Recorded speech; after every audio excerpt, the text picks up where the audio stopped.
Good morning. Hey, hey. We Why are is this waking up. always such a difficult process, right? So how are you this morning, my beautiful Rose? I am fantastic. I've switched to nightly ice baths now versus morning ice baths. I feel way less rushed in the morning, and my dogs are much happier. Well, that's good. The thing we wanted to talk about today for everyone and for ourselves are the upcoming trends for online marketing for 2024, because there is a shift that's starting to happen. And we're seeing it across the board for both our searches and our platforms. You yourself have noticed a lot with Instagram, correct? Yes. Ton of stuff going on Instagram. So there's a couple creators I follow, and one of them, his predictions for 2023 were basically spot on. And so his predictions for 2024 have been interesting, and I've already seen it in work. So one of the things he said was the 5 to 7 second reels that a lot of new affiliate marketers have been relying on are going away. People are over it. People are tired of the quick whatever videos, and they're more invested in the personal story, the long form. He thinks that Instagram's going to allow longer than a minute and a half videos soon as reels, because that's what people are looking for, is actual long form content that teaches them something or tells them something, versus the quick videos. Well, and I noticed that TikTok has already done that. They went from the 60 and then they had the 3 minute, and now you can actually do up to a 10-minute video on TikTok. Now, 10 minutes usually is a little high, but 3 minutes is still pretty good. And if you've got more information, going up a little bit further without having to go live, 10-minute video without being able to reach that their live threshold is actually not too bad. It's a good way to put some real content out there, which is nice to see. And you can easily repurpose that to YouTube as well, which Absolutely. is one of the things they brought up, was more of the cross platforming between YouTube and Instagram. Like, how the Instagram, TikTok, and all that are kind of leaning in more to YouTube, and YouTube's still leaning into YouTube Shorts really heavily too. It's a nice little ecosystem that allows you to really reach out to a lot of different platforms, which is nice to have, because you don't feel quite so trapped in what you're doing. And I mean, and obviously with blogs, with the YouTube, you can literally put your video directly into your blog, which is nice. Yep. So that allows you to sort of, again, cross-platform over into the wordy side of things, which is great. Because everyone consumes, information differently, right? Some of us like to read it. Some of us need to hear it. Some of us like to watch it. So I think it's really beneficial to be able to capture more of those on one platform. And then I was going to say, they're also saying that podcasts are starting to do the uptick as well, because of the way that people are consuming their information, because they're always on the go. They want to be able to hear it or see it and not have to really focus down. I mean, well, especially the people that don't want to deal with adverts, especially because ours goes on YouTube. So you can get rid of adverts for I think $50 a month on YouTube. So I've got a friend who he listens to 2-3 hour long podcasts because he knows he can just put it on and then go about his day, and he doesn't have to worry about it going to the next one or going into adverts all the time. He just listens nonstop. So that's really exciting. It's funny because it seems like everybody has a podcast. So it's kind of funny that now they're getting pushed. But I think it's a sign of where we're at with the digital age as well.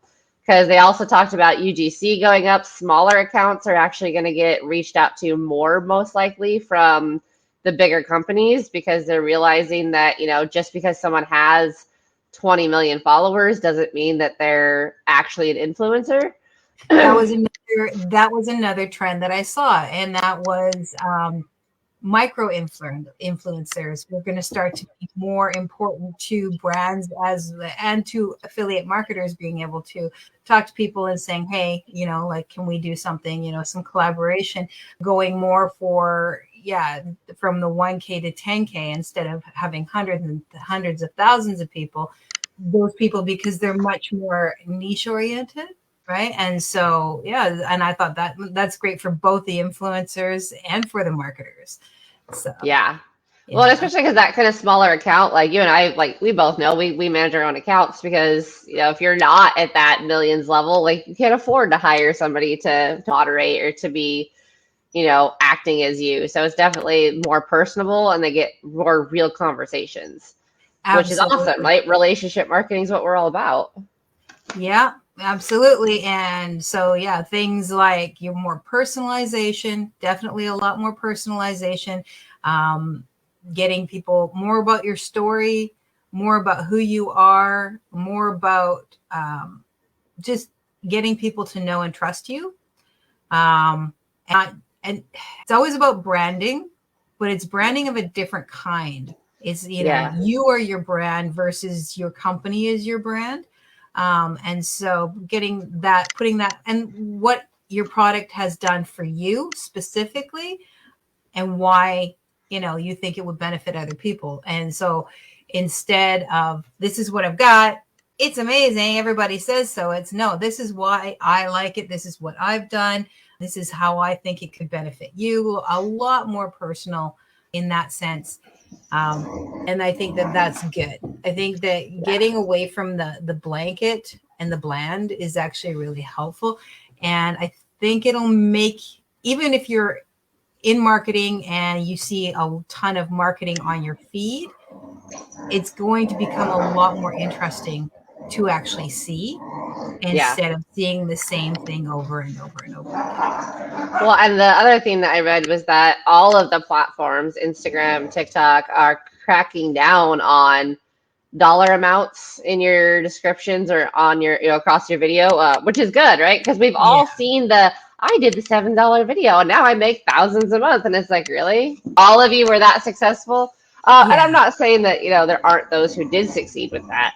I think it's important that they are finally cracking down on that, because I think a lot of the reason that people get disenchanted and angry with affiliate marketing and digital marketing is they're sold all these promises that include a dollar amount, and then it doesn't come true for them in the time frame they want, and then that's when they get frustrated. And that's probably why a lot of the reason that they're cracking down on it, because I had enough people complain about it. But I mean, that's what happens when you have the same people telling marketers the same bad tactics.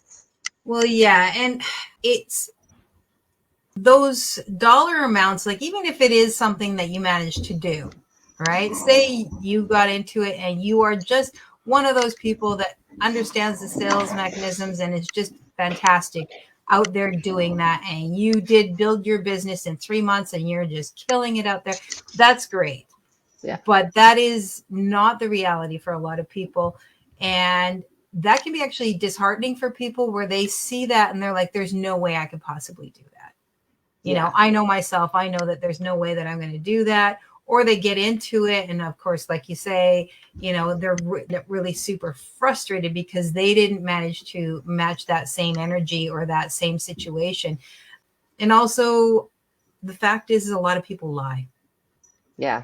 A lot of people lie. And sometimes through no fault of their own, because they're told to put that out there. Right. Yeah. And it's not to say that you shouldn't show your wins. Being able to show your wins is kind of nice. But you having dollar amounts constantly, again, it can be very alienating. Yeah. It's, at first it was like the woo, oh yeah, amazing, like you can do that. But people have become very savvy. And like I said last time, this isn't 2020, this isn't 2021, where it was all brand new and people were really just starting to find that. They've been around the block now. They've Yeah. seen it. And they're just frustrated because they're like, that's just a bunch of bullshit. Which our industry doesn't need that. We have enough trouble getting people to understand that affiliate marketing and digital marketing is a real thing. It's a solid thing. I mean, companies have been doing it forever. Yeah. It's not like it's a brand new situation. It's something that's been going on forever. It's just becoming more and more popular. And you've always got the people who take it, twist it so that they can do the fly by night and then run out the door. And you get that in almost any industry. So Yeah. Yeah. I think the other version of that is the people who are like, oh, did you know that Target has a program that'll pay you thousands each week to spend 2 hours reviewing products? Like, Yeah. It's a portion of the story versus the whole story. And there's a couple marketers I follow that will, remix it and be like, actually, here's the truth. So I Yeah. poked fun at those videos as well in some of my talk to myself videos because, again, they don't give the full information. Well, and I mean, I understand why they don't, but still, there's snippets, and then there's leaving people wanting more, and then there's just flat out being evasive. Yeah. Good morning, Tilda. Thank you for stopping by and watching us. We appreciate your time and energy. I hope you've got your coffee in hand. The other thing that I noticed or that I saw, which I thought was really interesting, and we talked about it a little bit before we came on here, was voice search. Now, people picking up their phone and, it's saying, Google, find me this, or, Siri, find me that, or Alexa, or whatever. But there's more, the number of virtual voice assistants is growing. So there's more and more different versions of that out there now. And people are using that instead of typing it into Google, which means that they're being much more conversational in the way that they're asking their questions, which means that when you do your content, you're going to have to be more conversational in the way that you put your content out there. And your keywords are going to have to be actually more long tail versus short tail. Instead of a single word, it's going to have to be more of a statement. That's just, people are getting away from, the hunt and peck method. And also the search engines themselves are optimizing to be more seeing the whole picture instead of just your words. So you can't just flood it with a bunch of SEO words that you think are going to work now. You have to be a little bit more discerning in how you're going to do those things, which I thought was interesting because, just between 2020 and 2023, it jumped by 400%. Wow. The amount of people using voice search, and that's massive. And Yeah. they don't see that slowing down. So that's definitely something to think about when you're doing your content, whether it's video or written or auditory. You need to make sure that what you're doing is really keeping that in mind, that people, that's how they're searching now. So that's something that I thought was very interesting. Nice. Yeah, the shift for that was kind of obvious if you were watching, right? Because like hashtags this year were way less important than SEO. So I think that was expected shift as far as the longer keywords. I think the voice to search is very, very interesting point on it. Yeah, as we went from like hashtags or everything to keep it down to like some places are like, don't even bother. It's a waste of your time, Yep. Which is like, I know that most platforms now, they've been really pushing 3 to 5 is the max. You have like 1 or 2 that are really directly towards whatever it is you're doing. And then more general, more personality, maybe 1 for more personality or who your group is, and not so much what they're trying to find. Yeah. But yeah, I kind of like that too, because nothing I hate more than seeing a post on Instagram or TikTok where there's like 800 freaking hashtags. It's like, or it's all hashtags. There's not even a description. I know, like, what's the point? Right? Yeah. Which I get it. Like spending hours on a description that most people aren't going to read is a little frustrating. Yeah. But it doesn't. You don't have to spend hours. Is the thing. Use ChatGPT to make it sound better, or at least like pre-script it before you even script the video can help. Or you can use the same description over and over again too. And again, so description for your videos is actually going to become more important because that's where your searches are going to come in. So think about it as you're talking to someone. You've got your video content, and then you're just adding a little extra information, or you're summarizing.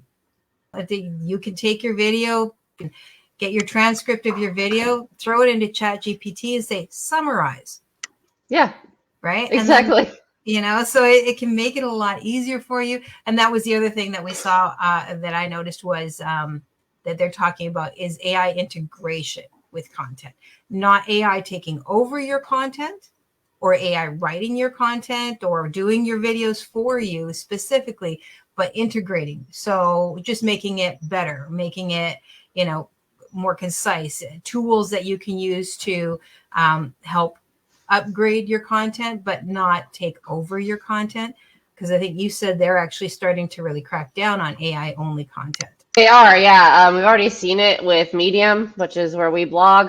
They're expecting it to happen across Instagram. So Instagram, they're expecting like you need to have better quality video editing, like more transitions, more, versus the just flashy hooks and whatnot. Like people want to see actual video editing skills and stuff like that. But not overly AI. And they're starting to crack down on the AI responses. So, like you and I have seen with Facebook, like I made the joke, if you need engagement on your page, just post something about being hacked and watch the bots roll in. Yeah. Oh God, it's so bad. Yeah. So I don't think they're going to crack down necessarily on AI assisted responses and AI assisted messaging because they have those built into their platform anyway. But they are going to start cracking down on the ones who are maybe overusing it, or not allowing enough time, between, or just spamming, right? We've already seen an uptick in Facebook jail across marketers because they're not necessarily doing stuff incorrectly, but doing a lot of reach out. And I think we're going to continue to see that with Facebook, is Facebook cracking down on like, oh, you message this person and you don't know them, and there's a link in there now, jail. Yeah, and I don't have a problem with, when if people are basically hitting you with a link directly after hello, I don't care. Yeah. Yeah. To be honest with you, and it's not a permanent ban, right? It's an opportunity for them to learn and grow. And, but that doesn't mean that Facebook hasn't gone like crazy overboard with that, but that's generally how most of these platforms do, right? They start making some changes. They start deciding what's going to be not approved or approved, and they go way over to the other side. And then, everybody's getting banned for like breathing. And then they dial it back and they get it sorted out a bit more. So I think that's where it is right now. Because you shouldn't be banned for reaching out to people. It's a social platform, right? The whole idea is to be social and to reach out to people. And you don't know this person. Well, of course I don't know this person. I'm getting to know this person. Like, chill, dude. But at the same time, I think watching the messaging and making sure that it's not spammy is a good idea. Yeah. And they've gotten better about putting stuff into spam versus message requests as well. Yeah. Because I do a lot of like, oh, you're in the same group, but you've never had any interaction. It's obviously spam. And that's where like having, the interaction before you reach out is important, which I think is important because, that person might respond to your comment on their stuff and be like, yeah, I looked at your profile. Don't reach out to me. Or, like they might be snarky right away. So it'll save you time. Really. It takes more time in the beginning stages, but it'll save you a lot of hassle with messaging and hoping. It also, I don't know, personally, I would feel more comfortable if someone's not, is okay with reaching out to me publicly and talking and responding or whatever. And then they come in, it's like, oh, okay, I recognize your name. I recognize you. We've had a few interactions, but that to me, that's just being intelligent about it. Yeah. Right. Like I know that a lot of trainings out there just tell you to, slide right into those DMs and hit them hard right off the bat. 100 people a day, blah, blah, blah. 100 people a day is really difficult to do unless you're constantly, on your computer. Or even 50 is hard to do sometimes when you're constantly on your computer. It's definitely a hustle, but I think the hustle is going to change. I feel like that's a big trend for 2024 is the hustle is changing from the wheel to being definitely a lot more personalized and really trying to draw people towards you instead of you chasing them. Because like we've always said, what you offer and who you are just might not be right for everybody. And that's okay. The whole point is to find your tribe, the people that you resonate with and who resonate with you. Because, casting a wide net, it doesn't matter. You just end up with a bunch of toilet lids and old boots. So if you narrow down and you go fishing in the right place, then you're going to have a much better chance to meet and greet your people, your crew. For sure. Yeah, I still get it on Instagram where they're like, oh, I sent you a DM. And I'm like, that's nice. Like, my account's public. If you want to share my stuff, you can share it. I'm not going to pay you to promote me. No, I don't want $800 allowance a month to be at your beck and call on the internet. Crack me up. I love them.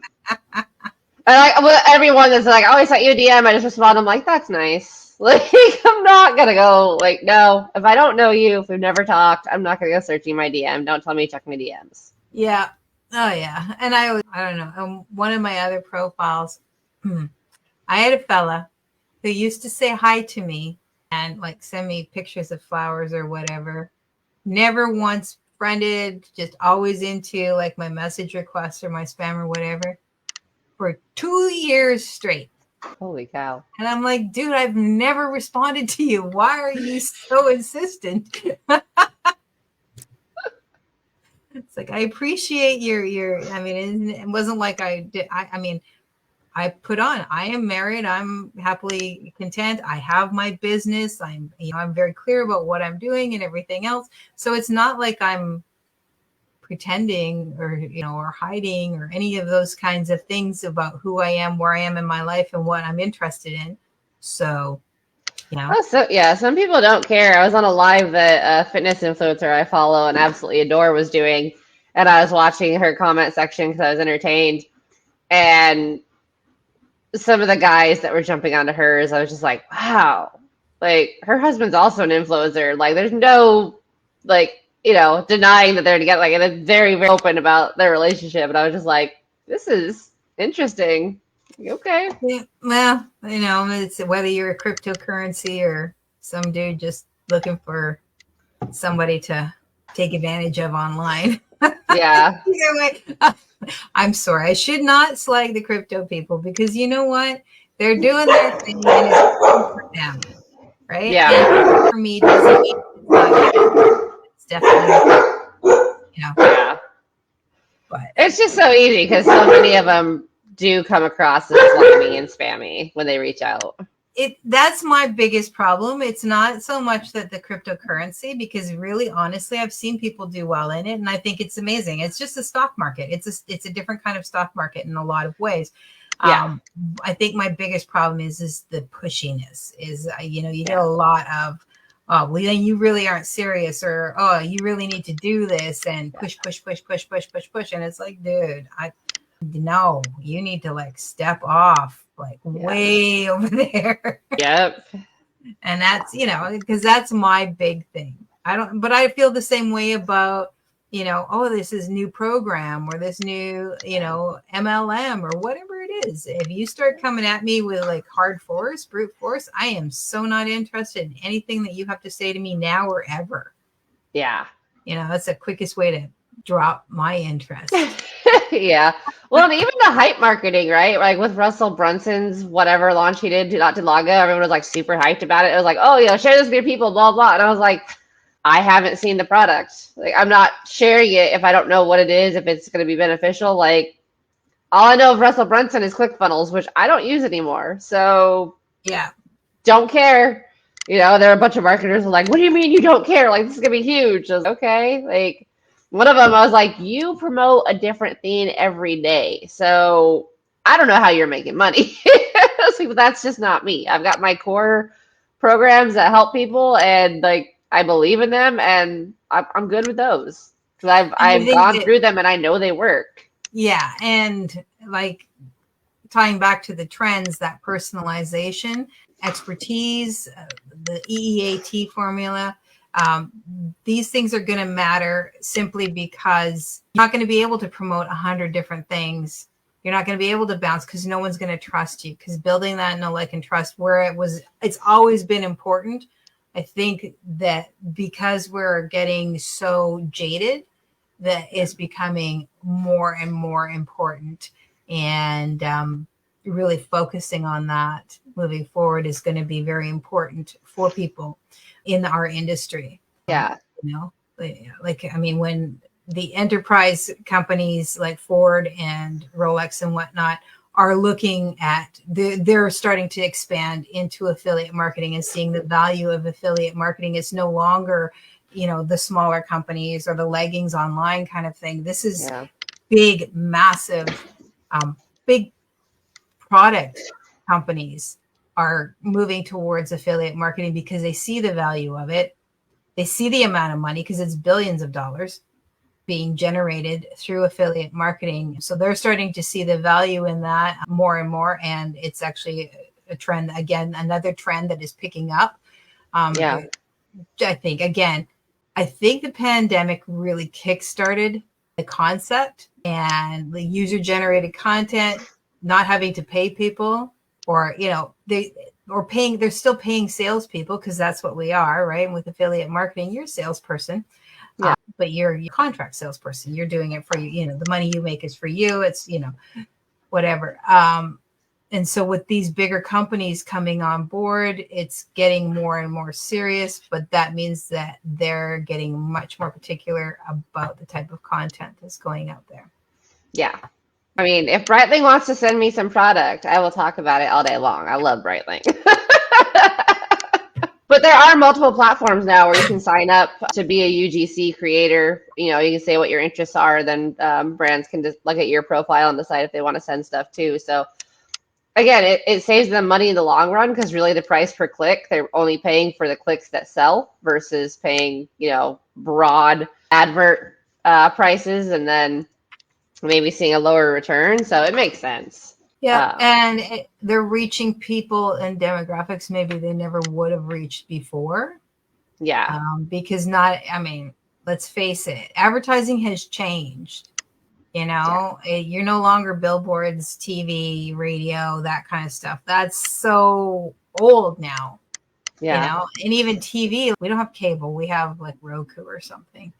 And you can buy ads on that. Like you can actually go and get your ads. So like for your little area, you can do something and it's way cheaper. Spotify, same thing. You've got your ads in there. YouTube has its ads. But again, you're paying for a possible placement somewhere that might or may not necessarily work. But when you're doing user generated content and they're talking about your product, that you're reaching exactly who you need to reach, right? Yep. Definitely more profitable for them in the long run. And it's not like they're going to ditch their regular advertising, but this is just an add-on for them and a way to actually tap into another vein that they didn't necessarily have access to before. Yeah. Well, and a lot of marketing is research, right? Like, and that's what it is like, hey, we got to keep up with the trends. And that's why they put so much time and energy into market research. And that's why, logos every 10 to 20 years go through a full redesign. They all went from like super bright, complicated logos to very sleek and monotone logos a couple of years back. Kia's redesign on their car logo and a couple others, they're going for the more nails, like, you mean? exactly.